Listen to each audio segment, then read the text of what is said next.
Well, there's been a lot of misinformation lately about tax increment financing. You know it as TIF, an important development tool that has played a big role in the momentum that we're seeing on the east side of Omaha and certainly in the urban core.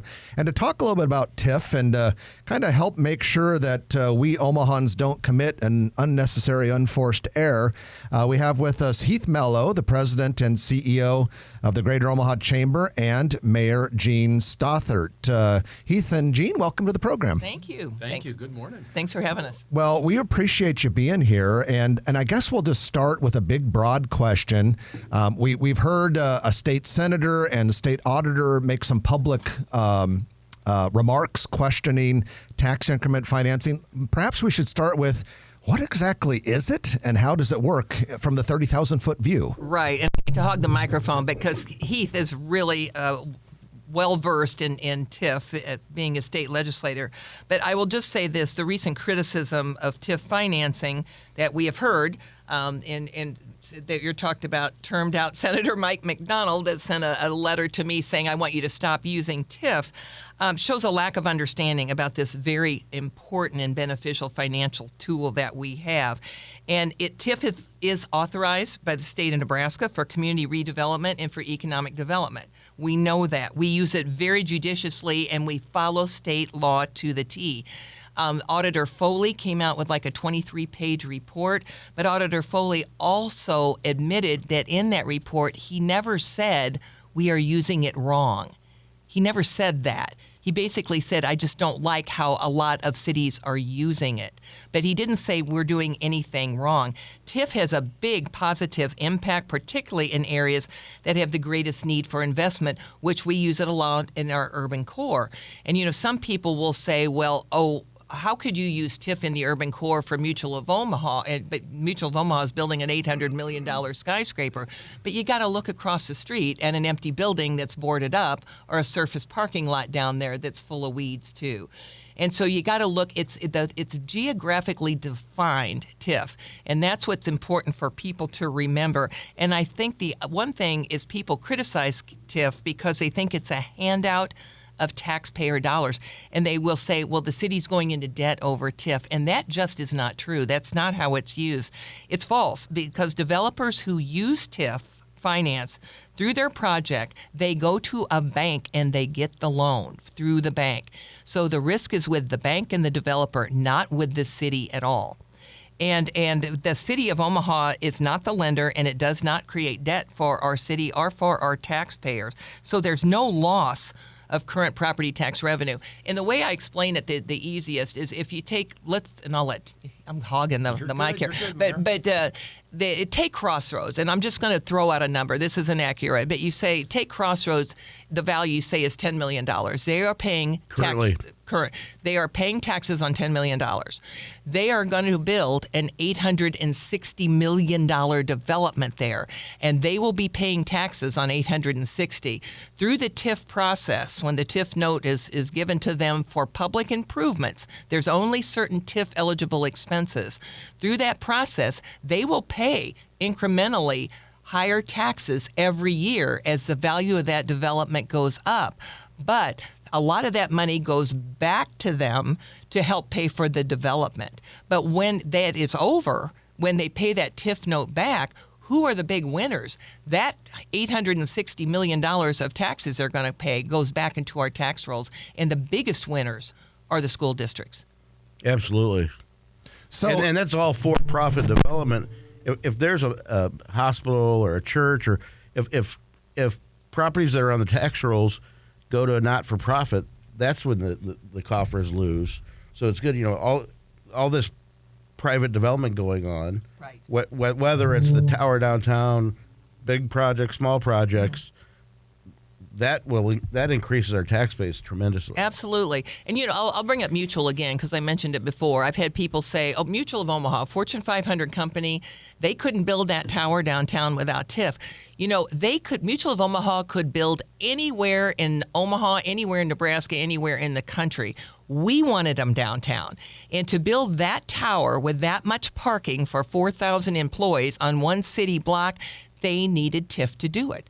It's where you're building. It's much more expensive, harder to build in an urban core, but that's where you want your big buildings. I will say this, in 2023, the City of Omaha approved 23 more TIF projects. Just in 2023, it represented over $1 billion in development. That $1 billion of development is creating jobs.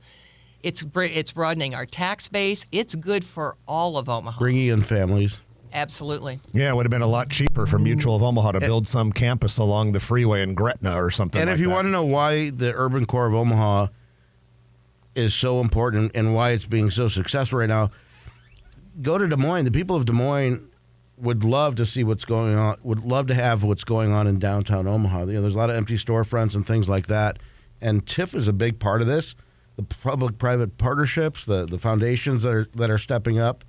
It's amazing. And how the downtown core goes, so goes the rest of the city. Ironically, Trent, there was just a story that came out, I believe yesterday, from Flatwater Free Press in terms of showing the momentum in terms of the urban core, particularly the downtown, in terms of new residents moving down to downtown Omaha, and kind of just showing how downtown Omaha has changed so much more recently. And with some of the projects the mayor has mentioned, the public-private partnerships, and how we are stacking up against a lot of other Midwestern cities, particularly in trying to recruit more and more population to our urban core moving forward. Well, and go ahead, Mayor. well, I was going to say recently, Forbes listed Omaha as the number one city in the country for people to move to in 2024. We got 100 points out of 100 points. And it's just because of this great momentum and development that was going on. And I always bring up, I moved here 30 years ago. And when I moved here 30 years ago, if you think of the changes that's just happened then, let me just list a thing. There was no String of Pearls along Abbott Drive. There was no CHI. There was no Charles Schwab Stadium. There was no Bob Carey Bridge. There was no Gallup. There was no Holland Center. There was no Steelhouse. There was no Tenaska Center for Arts Engagement. There was no Kiewit Luminarium. There was no Riverfront Parks. Just think of the momentum and the things that have happened in the city of Omaha 30 years, and particularly in the last 10 years. Other cities are looking at Omaha saying, how do you do this? Most of those things are done during your 12-year watch. Well, we have with us Heath Mello, the president and CEO of the Greater Omaha Chamber, and Gene Stothert, mayor of Omaha. We are talking about tax increment financing because it has been in the news a fair amount over the last month or two, and wanted to continue that conversation. And one of the things, Mayor Stothert, when we think about tax increment financing, some people say, well, it's giving away too much, or it favors developers too much. But if you think about it, it's not all that different from the way we handle SIDs on the suburban frontier when we're knocking over cornfields. That's absolutely right, because both the SID law to help develop, and we use it a lot out in West Omaha, and TIF are both incentives that will allow the developers to borrow money and then repay the lender from the increased taxes that are generated from the new development. And I mean, there's some differences between the two, but the main difference is that one is used for new development, the SIDs, like on farmland outside city limits, and the other is used for redevelopment in the older parts inside city limits. But the intent is just about the same. It allows the developer to afford to develop, and then that money is paid back over time without risk to the city and the city taxpayers. And you can also look at it, construction prices aren't coming down anytime soon. If you want nicer projects too, some of these developers, you say, well, gee, the developer can pay for it without tax increment financing money.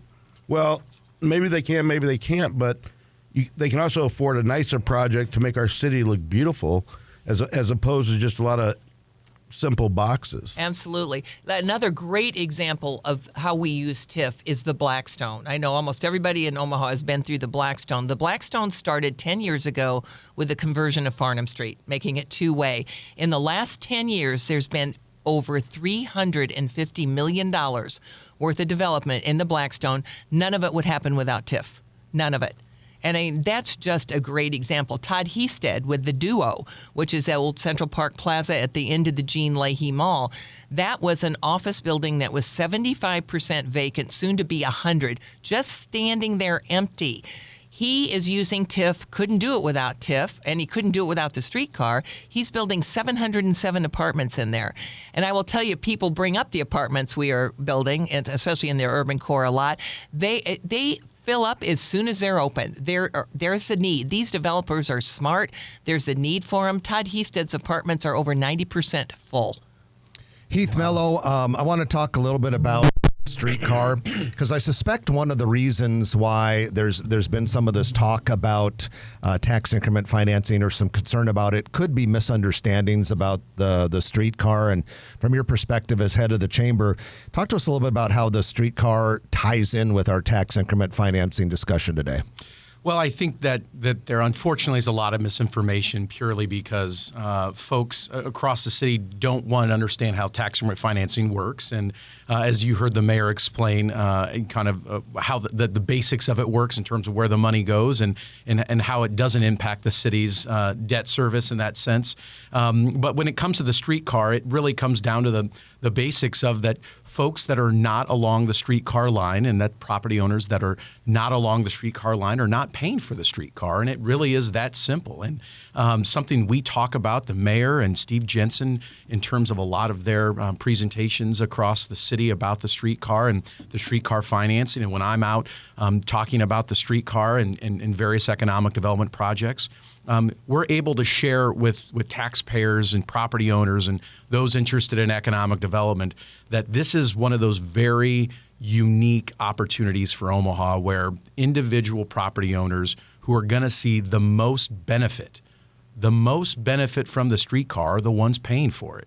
And that's because tax increment financing is that unique of an economic development tool that is being used to finance the streetcar.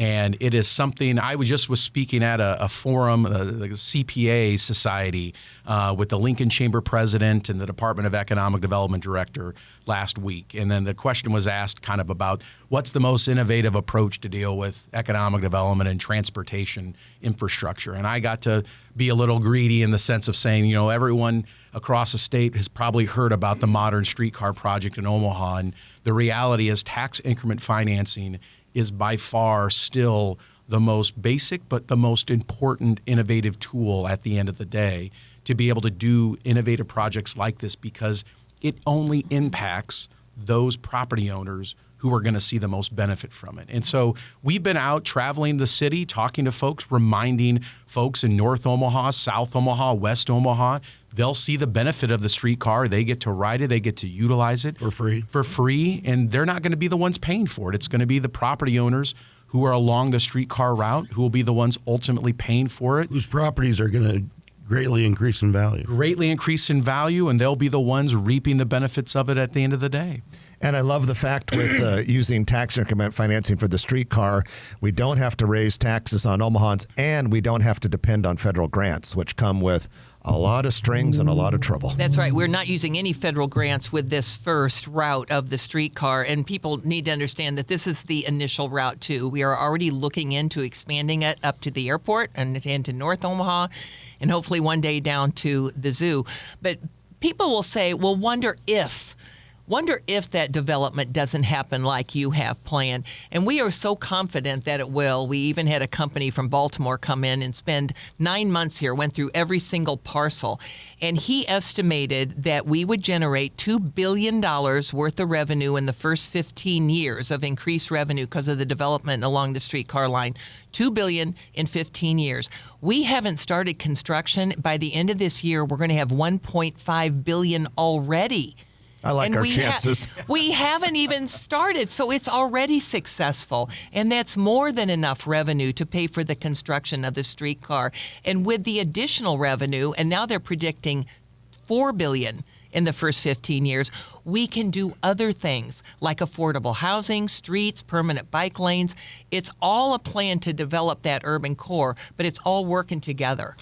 And in the process, we build one of the coolest urban centers for a mid-sized city anywhere in the United States of America. Now, unfortunately, we're out of time, but I do want to give you maybe both of you just 30 seconds to kind of give us a closing argument, for a lack of a better term. What do you want to leave the listeners with, Heath? Well, I would just leave listeners that, there's a lot of misinformation about tax increment financing. And, from the Chamber's perspective, we're going to continue to try to educate not just taxpayers, but also public policymakers down in Lincoln that this is by far the most important tool to help both the mayor, the city council, and us as economic developers to be able to work across the city, particularly the eastern part of the city, North Omaha, South Omaha, the downtown area, to continue to reinvest in areas of the city that need reinvestment. And if we lose tax increment financing, we're going to miss out on a tremendous amount of private capital investment